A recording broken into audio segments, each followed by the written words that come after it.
Hey everybody, welcome, welcome. Boy, have I a treat for you. I've got Danielle Valoras here. She is a functional integrative PA. She is an advocate for women's health, and she is hosting the breast implant, is it breast implant illness summit or just Health breast Summit. health, right? Yeah. Breast implant health summit. So this is thrilling to have you to talk to because honestly, so few people understand about this. We've got so many questions, should I, shouldn't I, should I take them out? Are they going to make me sick? So gosh, where to start? Let's start with what I've learned in the past 5 years about what breast implants do straight out of the box into the body. Okay. Like this is just a across the board what they do. Whether they're saline or silicone, it doesn't matter. All of them have the silicone shell, and it's all about the shell. It's all about the shell. No one told me it was all about the shell. Right. You think you're getting saline and that's somehow safer if the inside, but the outside is still silicone. Yeah. And silicone plus maybe 16 other chemicals, blah, blah, blah. And so we put this foreign object in our body, and in the box, the implant sheds or leaks or gel bleeds or whatever term you want to put on it. You put it in the body, it's going to do the same thing. So our bodies have to respond to the shedding, the gel bleed, the whatever it's doing. But the silicones basically are, how do I say this? Bonded or used, platinum and tin are used with it to make a catalyst, to make that shell tight. And so sometimes that bond is not as strong as we think. And so in essence, it makes it permeable and it causes for leaking. And if things can leak out, things can leak in. It's just what happens. Right. And the manufacturers put this in their data sheet. So it's not an unknown. It's actually right there for us. How they tested it, we can save that for a later conversation.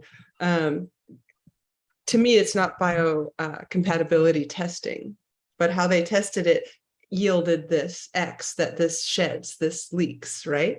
So it just does from day one in your body. Wow. Okay. Now, yeah, but we eat things and it does things to our bodies. Like this happens, right? All implantable devices do something in our body, or at least makes our body have a response to it. Yeah. Our body's like, hey, that's not supposed to be in here. Well, I'm going to do something, right? Yeah. Right. And so sometimes we protect it, and sometimes we try to get it out, and sometimes our bodies go into overdrive, and some of that is based on what are your other factors, environmental factors, life factors, stressors. Are you deficient in vitamin D? Are you this, right? Yeah. How well is your immune system working? Is your immune system overstimulated? Exactly. You have other toxins you have to get out, because we only have so much our cup will hold of toxins, right? Yeah. Right. So if you add more, is it going to tip you over the edge? Okay. And that's really the equation. What's in your wallet? And how do your genetics get triggered to express? And do they express in a delightful way, or do they express in a decrease in methylation and things like that, right?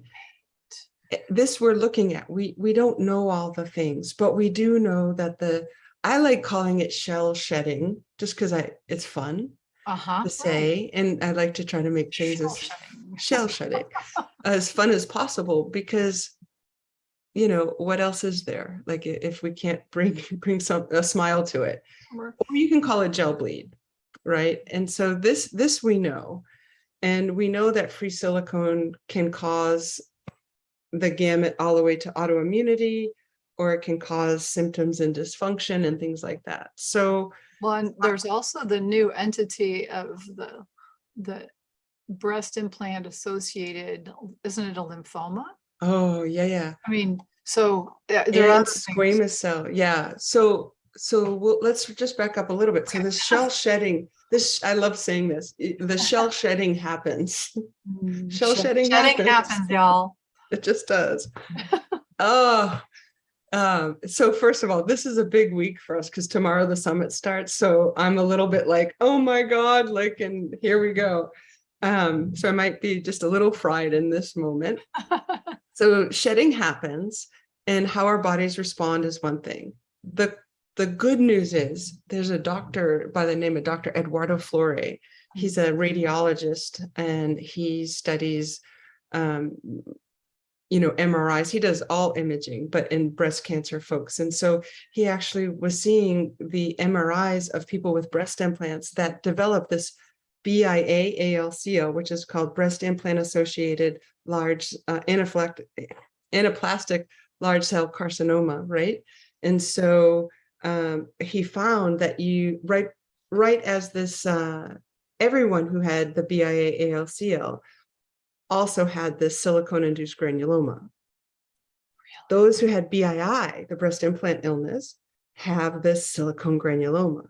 So we can look for a sign on the MRI that correlates with inflammation or an immune response to the silicone, and a granuloma occurs, right? So if we can see that and you have symptoms, or we see that and you don't have symptoms, we still know that that's an inflammatory cascade. We might want to do something about it, or not, or watch it, or. Right. Oh, wow. I did not know this. This is new information, guys, that you can take an image and see something that will help you know really what's going on and guide you, I would think, towards what you want to do about that, right? Yeah, it's what I use in my practice for patients. I wish I had known this when I was getting ready to explant, because at the end of the day, if we just talk about BII, the breast implant illness, it is a diagnosis of exclusion. Right. The lymphoma, and then on September 8th, the FDA came out and said, oh, breast implants also can cause squamous cell carcinoma within the breast implant capsule space. And there are other cancers that are, well, let's just say there are case studies of other cancers that correlate with breast implants, and hopefully soon we'll get a potential designation like the SCC, the squamous cell has. But what happens before you get that stamp, right? And I think we need more research for that. This imaging is, I think the first article was published in 2016. So it's not standard of care. It's what I see and what I use in practice, and it's really great because it's an objective sign that you can use to help guide your choices of what you want to do with your implants. Right. Well, because so let's get totally real here. This is a question I have myself. After I had babies, was done having babies and nursing, my boobies were just like deflated bags. And I was like, gosh, I had a friend who had breast implants, and she was so happy. And I took the plunge. It was like, well, I'm moving from one stage to this. This might be TMI, everybody, but sorry. Well, I was moving from one stage to the other. I'm like, well, I can do it when I'm moving, and nobody would be the wiser. But ever since after I went and had them done, I started to have more fatigue. And I have a lot of weird symptoms. At the very same time, I was having some mold exposures in my home, which now I understand is a way people can get sick. But it was all like a snowball, and I got super sick. And so until they started to talk about breast implant illness, I was like, maybe I thought it was all mold. And then I started to put two and two and think, what component of that was my body reacting to the silicone? And now I think that I'd like to have them out. I'm not having problems with them right now, but I think for the long term that it's probably safer. So you're talking to somebody who's like really listening, because this is at the end of the day, if you're capable. So I have clients who keep them in, and let's just optimize your vitality. And some of them know they have a silicone induced granuloma, right? So how do you sustain that level of health, vitality. I try to think of another analogy is if you have a beach house and it's right on the ocean front, you're painting that beach house every other year because of the wear and tear. Right. If you have a beach house 10 miles away from the ocean, you're not painting that as much, or you're not, like it's a different wear and tear on the body. So if you're maintaining your level of health that you like, that's one thing. What's intriguing though is the last 2 years of COVID and COVID vaccines and the different things, and trying to maintain health, it's harder. So a lot of the women and men that I see with implantable devices, it's it's a potential to be make your immune system vulnerable.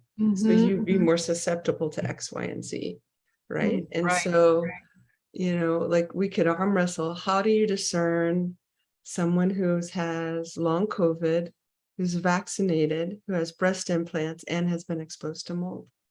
Very hard. Well, and I find personally that I have to toe the line. I mean, if I fall off my protocols, say if I go for a week and I'm like, can't exercise, can't meditate, supplements, I will start to, my health will decline. So I mean, I feel like I am kind of on that razor's edge. And I've always just called myself kind of sensitive, right? But I know I'm still detoxing from my mold exposure, and but having this really is another piece of the puzzle, I think, for a lot of you guys. And it's funny, in the functional medicine world, we talk about dental implants all the time. Like, come on, people. Yeah, it is under, well, I think part of it is we've no longer about the issue of dental implants being a problem. And this is just in the past really 5 to 7 or 8 years where it's starting to really come out, even mainstream. So now, hopefully, we're starting to see surgeons, plastic surgeons who are taking care of people, starting to understand that you want to think carefully about it before, so people know the potential, right? Because there's some people who get breast implants and they do okay, but you have to have them replaced, you guys. That's the challenge. They're not a lifetime device for sure. And I think the FDA and the manufacturers say 7 to 10 years. Right. And then the FDA now recommends, I might get this wrong, please just look it up, an MRI at 5 years. And then every 2 after. But if you look at the statistics of the manufacturers, you'll see that 3 to 4 year mark, the rupture rate begins. And then each year it goes up and up and up and up. Right. And so there's different reasons you get implants. Augmentation, just to look good, or you hope you're going to look good. Right. And then revision of the augmentation, and then reconstruction, cancer, congenital issues, and then revision of that. Right. And so unfortunately, the higher risk group of what we call adverse events is in the reconstruction revision groups, and they're pretty high, and they have to disclose that now. The plastic surgeon has to disclose that when you're looking at breast implants, and so. Yeah, so much to say. Right. I mean, many times it's younger people who are getting them for cosmetic reasons.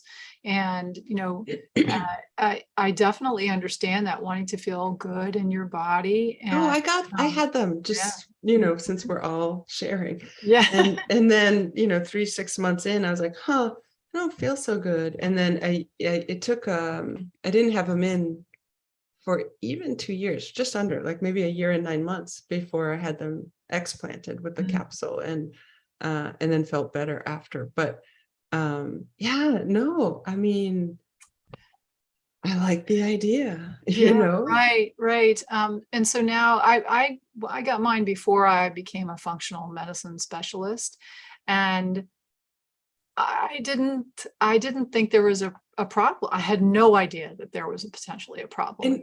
And why would we? Right. Well, I did mine at the same time. I was studying functional medicine. And I think the thing that actually probably saved my life was that I was like, I should take my own history right? And then dive in and I'm like, everything stems around here. Right, right. When No, seriously, it was so clear. It was just like, oh, huh. So guys, we're talking about the functional medicine timeline. It's super useful to like actually lay out your life in terms of big events, when symptoms started, moves, life changes, new relationships, and lay it all out on a Yeah, timeline. And sometimes you can go, look what happened right there on my timeline. And it helps to identify what we like to do, call the root. yeah, And many times people have lots of things that are the root cause, and you have to take care of all of them in order to feel your very best. So, yeah. yeah. And you mentioned who should get breast implants? Like, I don't know that there's a should. And I prefer that I will assert that there's no safe breast implant on the market today. Yeah. Yeah. If you have allergies, if you have asthma, if you have autoimmunity, the answer is no. Breast implants are not for you. And the manufacturers will state this as well. It's just that it's never disclosed to us unless you read the fine print on the page 36 on the bottom, right? Because you're already inflamed, you're already antigenized, if we can create a word. You're already trying to balance life as we know it, and it's a challenge when you add foreign objects in our bodies, and that foreign objects could look like an IUD, and it could look like a pacemaker, it could look like hips, and these things we need. So let's learn how to balance. And not that there's some women, I would assert, that maybe they feel that they need them as well. And so really knowing what's in your wallet and how to balance that is important. And I think that's where integrative medicine, functional medicine, naturopathy, all come into play, which I was not taught in PA school in the Western realm, but those disciplines really help balance life vitality. Right. Well, another thing that I think about is I'm like, okay, so I realize in the back of my head, I got to have them explanted at some point, right? And now I'm 56, and I know the older I get, I'm going to have general anesthesia. And guys, the older you are, when you have general anesthesia, the more effect it has on your brain. And we really don't want to have general anesthesia if at all possible. And I don't think that can be done under local because of it being a chest wound. No, and I'll assert that you want to remove all the capsule. Right. There are plenty of plastic surgeons that will arm wrestle. No, you don't. But we just found another cancer in the capsule. So I don't want that left behind so it can grow. Right. So what she's talking about is around that implant, our body walls it off, because it's a foreign object with a capsule of fibrous tissue that then the implant kind of floats around in. And when you remove them, to be safe, if you're removing them for health purposes, right, you want to get the whole capsule out so that I'm sure that there's, did I say that right? You're perfect. Yeah. Perfect. Yeah. Yeah, there's studies in let's say the old days, the 1960s, 1990s really had a bunch of studies, and they talked about removing the implant and the capsule, but they never gave us a clear picture on how much capsule they removed. And their improvement rates were like 70s percent, like symptomatic improvement, which is still good. And now the people who are publishing are people who do full capsulectomies or complete capsulectomies, and ideally what they call a precise capsulectomy, which is all in one. But if that can't be done, you make sure you get all the capsule out. There, Dr. Feng's, I think, success rate is in the 90s, or the improvement rate. I shouldn't call it a success rate. Right. So that people's symptoms get better. Yeah. Okay. Because if you leave in some of the capsule, like probably those older cases, or maybe that's. And if you think about it, it's a catcher's mitt. So if you leave any of it behind, whether you burn it, whether you with cautery, or you do things to it, it's still the catcher's mitt that caught something that could be inflammatory. And over time, it's still like, it's kind of like that subscription that you pay monthly that you forgot about, that like maybe it's to like Spotify or whatever. And you're like, why, and then at the end of the year, it might be, a couple of $100, but you're always out that couple of $100. What if that could be back in your wallet? Right. Yeah. Yeah. So, I mean, I think that I love the idea of you get the balance of what's stimulating your immune system, Yeah. right? What's the wallet? What's in your wallet already? Here's the thought. So for people, what about reconstruction? I remember as a medical student sitting in, watching plastic surgeons take like some fat from the tummy and rotate it up to the breast. Muscle. Yeah. So they have. Was it muscle? I can't remember. It might be the whole package. Yeah. So I'm not a plastic surgeon, and but there are things you can do. My arm wrestle. So let's talk about fat transfer. Okay. Where you do take the fat from the thighs and put it, or where buttocks or wherever you have it, and they spin it down and they put it in a place that it wasn't. Minimally, two things are happening. You're ripping fat out of an interstitial space, fascial space, which is really what we're becoming to learn, is that's part of your immune system. That's part of how you balance. The fascial space helps you transport hormones and nutrients and different things, as well as helps you detox and have a fluid balance. Right. We're disturbing that, hands down. Yeah, okay. For sure. Can you heal from that? Absolutely. Can you have adhesions from that? Absolutely. Can it look good after? Absolutely. Can it look really bad after? Absolutely. So it's quite intriguing that we're taking, in essence, stem cells from one part of the body and putting them in another. And when we do that, and we don't have implants, maybe you're not inflamed. So that stem cell, like a baby, needs nourishment in an environment in which to grow. But you do that right away with you just taking out implants. You're all inflamed, and maybe you don't have BII, but maybe you have a silicone-induced granuloma. Your body needs to adjust. So there's studies we should do. Dr. Jan Tervaert, Tervaert.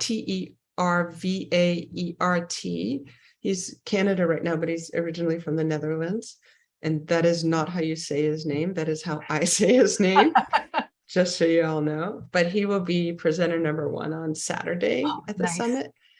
He will share with us his studies where he looked at those symptoms in people who had removal, capsulectomy implant, had removal of the capsule and the implant, plus fat transfer, plus something. And he found that the group that had the removal only of the capsule and the implant had the higher symptom decrease rate. I can't remember what that rate was. When you put the fat up there, people didn't have as much improvement in symptoms. No. Okay. Because you have to heal in many places, right? And then what they don't tell you about the fat transfers, when they place it, some of the fat doesn't take. It just doesn't take.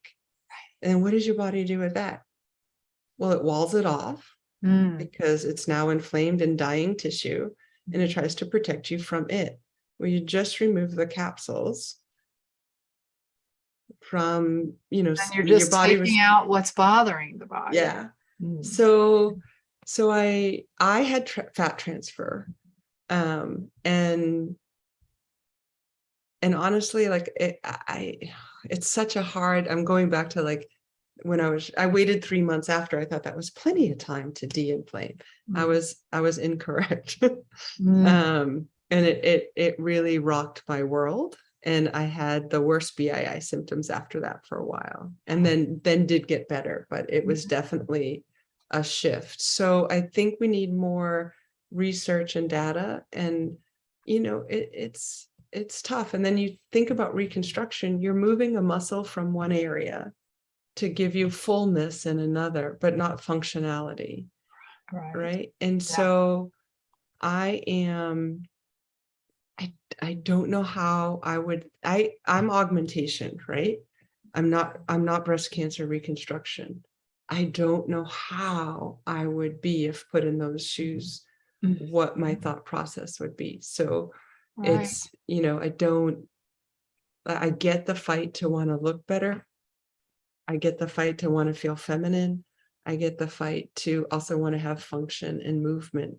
Right. Now, Well, I mean, feeling good in your skin is, yeah, I think it's a component to happiness and feeling healthy and good in your skin. And as being in functional medicine, the primary group I see who's been to lots of doctors and has not gotten an answer is people who have issues with toxicity or kind of hard to figure out problems. But now that I've seen so many people sick with weird symptoms, random neuromuscular issues, brain fog, memory problems, everything, the whole gamut, and have related it directly to toxicity of some sort, whether it's heavy metals or mold or other kind of biotoxins.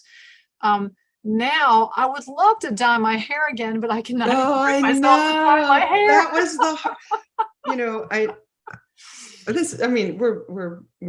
I'm being more casual here, but I should say thanks to COVID, I stopped, right?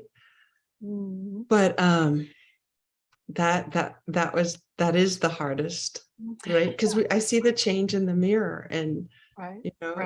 what I was going to get a tattoo when I was 60, and now I'm like, tattoo dyes. Oh, my daughter, who is 18, she wants a tattoo. And I said, okay, we're going to research what are all the safest dyes, because, guys, when you get a tattoo, the dyes go into you, and you have to end up clearing out some of that. And some of them are very unsafe. So yeah, the older ones, especially, like, it can hurt if you go in the MRI, depending on the quantity and the right. quality of the tattoo. And it also moves to different places in your body. It can make it so your MRI is not as accurate.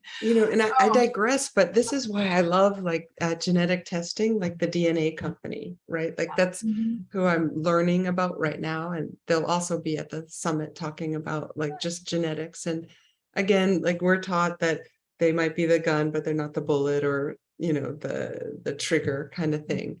But if I knew that I had a methylation issue, I would not be getting tattoos. I would not be getting even probably piercings and different things. Like if I knew I had an allergy to nickel, I'd be just living a little differently, or at least optimizing those things. If I really, really needed X, Y, and Z, that's what I call biohacking. I know I have X, I still want Y. How do I make it all work? Right? Yes. Biohacking. And that's how, I consider myself like a biohacker. There's so many random little things that I use, whether it's sauna, which is a basic idea, red light, transcranial red light, pulse electromagnetic fields, the phototherapy patches. So I use a lot of things. And like I say, that when I fall off of all of those things, there's a red flag that's been thrown.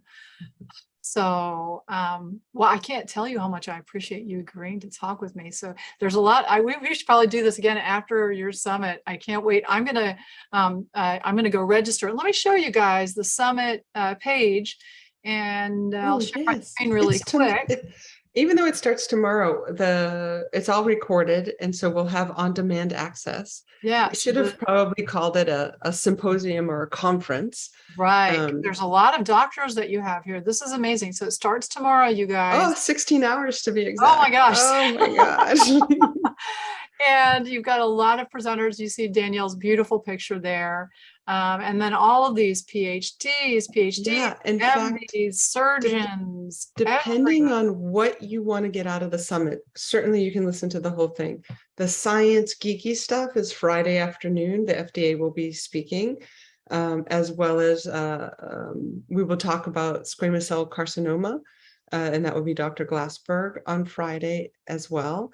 And then Saturday morning, the CMEs, if you need continuing medical education, you have to attend that Saturday morning to get the CME. The recordings will still be accessible. You just won't be able to get CMEs after. Gotcha. But those I'm looking forward to those. Not so much the most, because Thursday and Friday are good. Thursday and Friday are what I use for my patient population to help them feel better, learn more, and get all access to the tools. So Yeah. Oh, that's so great. Well, as mold has been my specialty for a while, and implants can, of course, things can get in, oh, they can get moldy. And especially saline ones for me. And yeah, there's so much to talk about. I know, right? We could really go down a rabbit hole. But this is a teaser, you guys, for you to go and check out Danielle's amazing summit. I'm hopeful that in your future that you'll run it again, and we'll connect earlier so I can let all my people know earlier. Maybe But get you to participate in it. oh, I would love to. I could talk a little bit about mold, or maybe, maybe I'll have had my explant by then. You got to tell me who to go to. So, but what I'm getting is I need to have an MRI. So those of you who are thinking about, you have implants, Yeah. Should I get them out?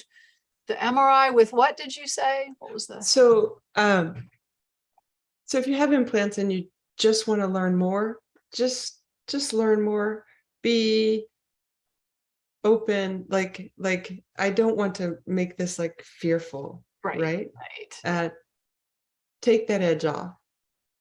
If you have time and you're not sure you have symptoms, or if they've been in over 7 years, it's time to start thinking about it. It just is. Mm-hmm.